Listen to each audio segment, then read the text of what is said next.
नमस्कार, आदाब, सत श्री अकाल, अस्सलाम वालेकुम दोस्तों। आज फिर हम हाजिर हुए हैं आप लोगों के सामने एक दिल को छू देने वाली कहानी लेकर। 7 भाई और एक बहन की ये अनोखी कहानी है जिसे सुनकर आप लोगों के रोंगटे खड़े हो जाएंगे। इस कहानी का संपादन मनोज कुमार और पंकज बांकीरा जी ने किया है और ये कहानी आप लोगों के सामने लेकर हाजिर हुए हैं, तो ज़रा गौर से सुनिएगा। और कहानी अच्छी लगे तो लाइक और शेयर ज़रूर कीजिएगा और हमारे चैनल गोल्ड स्टोरीज़ को ज़्यादा से ज़्यादा सब्सक्राइब कीजिएगा। हज़ारों साल पहले झारखंड के दक्षिणी छोटा नागपुर की प्रसिद्ध 7 भाई और एक बहन की कहानी पीढ़ी दर पीढ़ी हमारे पूर्वजों के द्वारा नई पीढ़ी को बताई जाती है। इस कड़ी में हमारे बुजुर्गों द्वारा ये कहानी मैं भी सुनता आ रहा हूँ, जिसके अवशेष आज भी छोटा नागपुर की धरती पर मौजूद हैं। एक राजा के 7 बेटे और एक बेटी थी जो खुशी खुशी अपना जीवन बिता रहे थे। 7 भाई बहनों में इकलौती छोटी बहन बहुत ही शांत स्वभाव, आज्ञाकारी और संस्कारी थी। उनमें सबसे बड़े भाई की शादी हो चुकी थी। 7 भाइयों में सबसे छोटा भाई एक आंख से अंधा था। छोटे भाई के दिल में अपनी इकलौती बहन के लिए बड़ा प्यार था। एक दिन बड़े राजकुमार अपनी पत्नी और अपने छोटे भाइयों को साथ लेकर अपने खेतों में काम करने चले गए। चूँकि उस जमाने में खेती बाड़ी आपसी सहयोग से हुआ करते थे, सभी लोग खेतों में काम करने जाने से पहले अपनी छोटी बहन को खाना बनाने का आदेश देकर घर से निकलते हैं। 7 राजकुमार की बहन अकेले घर पर खुशी खुशी सबके लिए खाना बनाने के लिए जंगल से सरोटी साग को तोड़कर लाती है और बड़े प्यार से सरोटी साग की सब्जी बनाने से पहले बैठी चाकू से साग को काटने लगती है। इसी दौरान वो अपनी उंगली भी काट बैठती है और खून की एक तेज धार निकलने लगती है, जिससे उसका पूरा हाथ खून से लाल हो जाता है। तब भैया लोग देख लेंगे और चिंता करें और यदि घर की दीवार में खून को पहुंचूंगी तो भाभी खून लगा कपड़ा देखकर खाना नहीं खाएंगी। राजकुमारी इसी डर से सब्जी पकाने वाले छाता साग में सारा खून को पहुंचकर खून को बहने से रोकती है, फिर इसी खून लगे साग से सब्जी बनाती है। जब उसके सारे भाई और भाभी अपने खेतों से लौटते हैं तो छोटी बहन हमेशा की तरह सभी के लिए साफ थाली में खाना और मिट्टी के लोटे में पीने के लिए पानी देती है और सभी एक साथ खाना खाने बैठ जाते हैं और पके हुए साग को खाकर खाने की जमकर तारीफ करते हैं। और वे सब अपनी बहन से पूछते हैं, बहन तुमने ये खाना बनाया हुआ है, ये साग बहुत बार खाए हैं, लेकिन आज की बनी सब्जी का स्वाद बहुत ही अद्भुत लगा।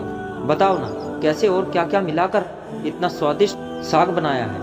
पहले तो राजकुमारी डर से सहम गई, कहीं भाइयों को पता न चल जाए कि मेरे हाथ की उंगली कट गई है। फिर वो थोड़ा सोचकर बोलती है कि कुछ नहीं भैया, जैसा हमेशा की तरह सब्जी पकाती हूँ वैसे ही तो बनाई है।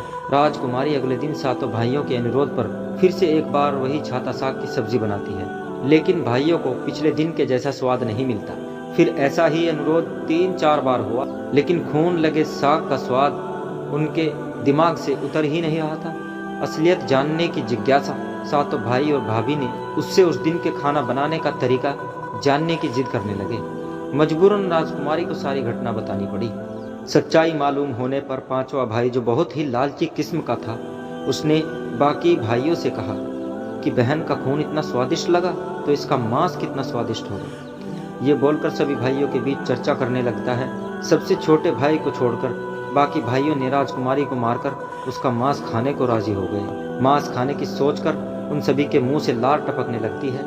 भाइयों के मन में स्वादिष्ट खाना खाने के लिए वे कितना लालची बन गए, इसका आभास राजकुमारी को हो गया कि किस प्रकार उसके भाई उसकी मांस खाने की लालसा रखते हैं। एक दिन 7 भाई शिकार खेलने के बहाने राजकुमारी को लेकर घने जंगल में चले जाते हैं, जहां पूर्व से निर्मित 4 केंद्र के वृक्षों पर बने मचान के नीचे पहुंचते हैं, जिस पर अपनी बहन को ये झूठ बोलकर चढ़ने के लिए बोलते हैं कि इस मचान पर जंगली जानवर तुम पर हमला नहीं कर सकेगी। इस प्रकार 7 भाई अपनी बहन को मचान पर बैठाकर अपना अपना धनुष लेकर शिकार करने का ढोंग करके चले जाते हैं। तब राजकुमारी को पूरा आभास हो चुका था कि आज उसका आखिरी दिन है, लेकिन वो चाहती थी कि उनके भाइयों की इच्छा पूरी हो, इसलिए भी वो मचान में जाकर बैठ जाती है। फिर सभी भाई केंद्र के वृक्ष पर बने मचान से कुछ दूरी पर स्थित टोंगरी छोटा पहाड़ पर अपने अपने धनुष बाण के साथ पहुंचते हैं और एक चट्टान पर बारी बारी से अपने बाणों को तेज धार प्रदान करते हैं।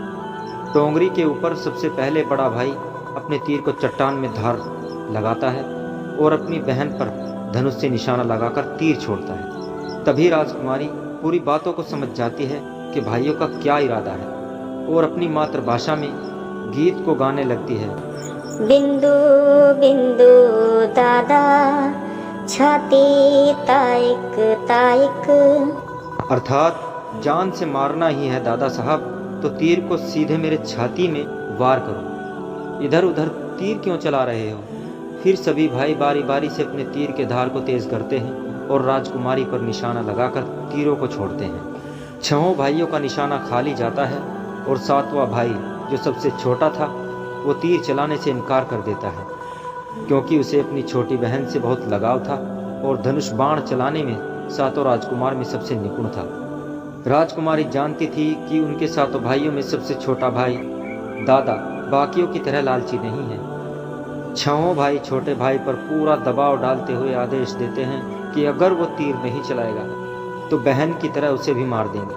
फिर छोटा राजकुमार उदास मन के साथ तीर को थोड़ा ही धार कर दूसरी दिशा में तीर को छोड़ने की कोशिश करता है और तीर को धीरे से छोड़ता है। राजकुमारी हर बार की तरह इस बार भी वही गीत गाती है। बिंदु बिंदु दादा छाती ताइक ताइक। इतने में छोटे भाई का तीर सीधे राजकुमारी के सीने को भेद जाता है और राजकुमारी की आत्मा शरीर से निकल जाती है और उसकी आत्मा उसी स्थान पर भटकने लगती है। तभी वो देखती है कि उसके शरीर का मांस खाने के लिए उसके भाई कैसे लालच करते हैं और सबसे छोटे राजकुमार को जबरदस्ती मार पीट कर उसके शरीर को काटने का आदेश देते हैं। बहन के मांस को पकाने के लिए बहुत सारी सूखी लकड़ी लाने के लिए छोटे राजकुमार को जंगल भेजा जाता है। छोटा भाई जंगल में खोज खोज कर ढेर सारा लकड़ी जमा करता है और सोचता है कि कैसे इतनी सारी लकड़ी को ले जाऊंगा। दादा जो रस्सी दिए हैं वो भी 7 टुकड़ों में दिए हैं। उन्हें जोड़ने पर भी ये रस्सी इन लकड़ियों को नहीं बांध पाएगी। देर होने के डर से राजकुमार उदास होकर रोने लग जाता है और उसकी आंखों से आंसू धरती में गिरने लगते हैं। वो अपनी बहन को याद करके रो ही रहा था कि तभी एक नाग देवता वहाँ आते हैं और पूछते हैं कि क्यों रो रहे हो राजकुमार।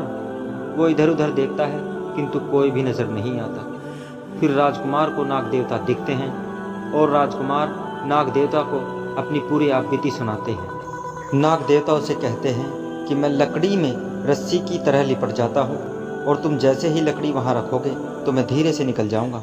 और राजकुमार ऐसा ही करते हैं। सभी बड़े भाई ये देखकर चकित रह जाते हैं कि कैसे उनका छोटा भाई रस्सी के 7 टुकड़े होने के बावजूद भी जंगल से इतनी सारी लकड़ी लेकर आता है। तत्पश्चात वे लोग अपने छोटे भाई को पानी लाने के लिए एक घड़े में 7 छेद कर भेज देते हैं। छोटा भाई पानी लाने के लिए एक डाढ़ी छोटा कुआं उस पर चला जाता है और घड़े में पानी भरता है, परंतु उसमें छेद होने के कारण सारा पानी गिर जाता है और राजकुमार वहीं बैठकर सोच सोच कर रोने लगता है कि बिना पानी के वापस जाऊंगा तो बड़े भाई लोग मारपीट करेंगे। इस सारी घटना को डाड़ी के मेंढक, केकड़ा और मछली सुन और देख रहे थे और वे तीनों राजकुमार को रोता देखकर पूछते हैं कि क्यों रो रहे हो। फिर राजकुमार उन्हें अपनी आपबीती को विस्तार से बतलाता है और कहता है कि मैं अपनी प्यारी बहन के शरीर का मांस कैसे खा सकता हूँ। नहीं खाऊंगा तो बड़े भाई लोग मारपीट करेंगे। तब मेंढक कहता है तुम परेशान मत हो, हम सब मेंढक घड़े के छेद में चिपक जाते हैं। फिर मछली और केकड़ा बोलते हैं कि तुम हमें लेकर चलो, तुम्हारे भाई जब राजकुमारी के मांस को खाएंगे तब तुम मछली को खाना और जब वे हड्डी को खाएंगे तब तुम केकड़े को खाना।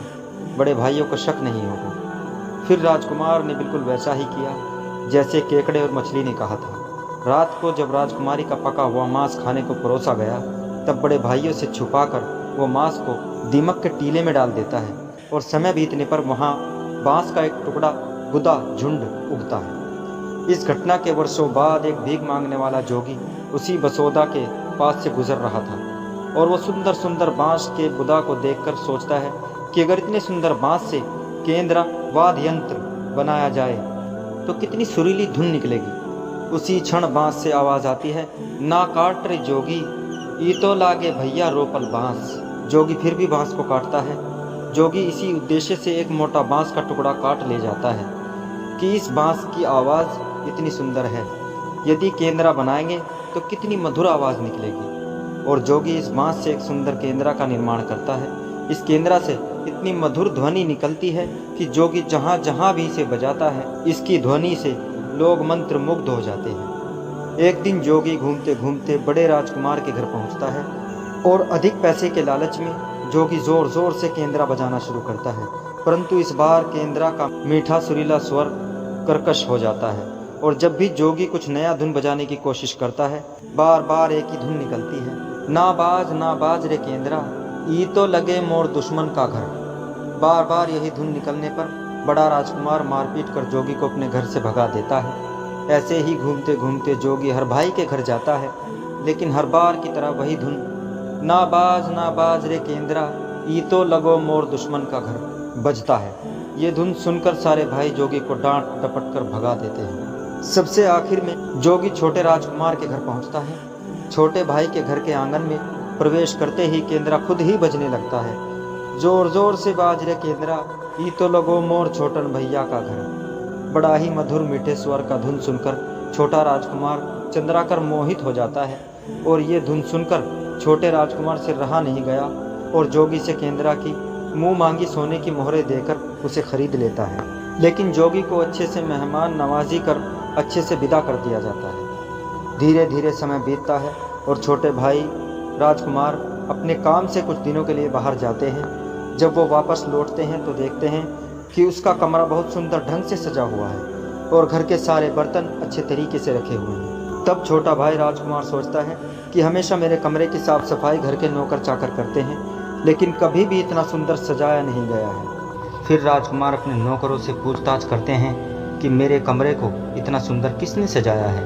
नौकरों के मना करने पर राजकुमार सोचते हैं शायद कोई भाभी आई होगी और मेरे कमरे को सजा कर गई होगी। जब भी राजकुमार घर से बाहर काम के लिए जाते यही घटना हर बार देखने को मिलती और लगातार होने के कारण राजकुमार के मन में जानने की जिज्ञासा उमड़ने लगी। आखिर मेरे घर को इतने सुंदर ढंग से कौन सजावट करता है। वो अपने भाइयों तथा भाभियों से भी पूछता है और वे लोग भी सजावट करने की बात से साफ इनकार कर देते हैं। एक दिन राजकुमार सच्चाई पता लगाने के लिए किसी काम का बहाना कर बाहर जाते हैं और छुपकर अपने कमरे में रखे खजूर के गोल मोड़े हुए चटाई के अंदर छुप जाते हैं। कुछ समय इंतजार के बाद राजकुमार देखते हैं कि एक खूबसूरत सी लड़की केंद्रा से निकलकर कमरे के अंदर आती है और सारे कमरे की साफ सफाई कर वापस उसी केंद्रा में समा जाती है। ये देखकर राजकुमार की आंखें खुली की खुली रह जाती हैं, क्योंकि उस लड़की की शक्ल राजकुमार की छोटी बहन के जैसी ही थी।